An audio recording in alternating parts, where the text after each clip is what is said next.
Finders Eaters is the fourth installment in the Looney Tunes Webtoons Toon Marooned series, and this one's pretty decent. I quite liked it. As always, we have a cast of Looney Tunes characters, and they have to try various to have immunity. And in this one, whoever catches this rat is the one who gets immunity, and then, of course, at the end, they all vote for who they want to leave.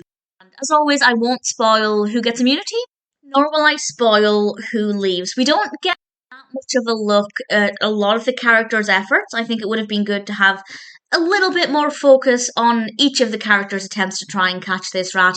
But what we do see is pretty good. In particular, we have a good interaction between Sylvester and Tweety, and also Daffy Duck. Daffy Duck tries something very out of the box to try and capture the rat, and Taz had a pretty fun idea as well. Those were the ones that we kind of focused on mostly. It would have been good to see some of the other contestants' efforts, even just slightly, but these are obviously meant to be very, very short cartoons, so it's fair enough.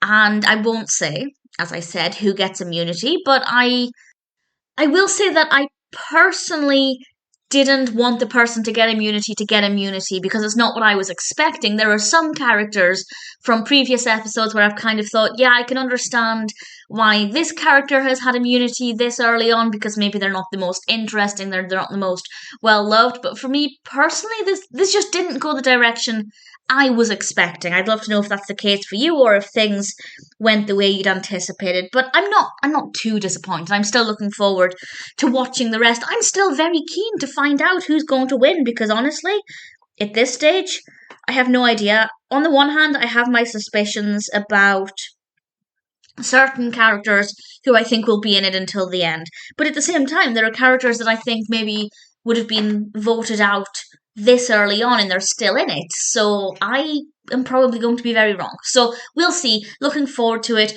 As I said, would have liked to have seen a bit more variety of the different characters trying different things in this particular episode. Other than that, it was still pretty enjoyable.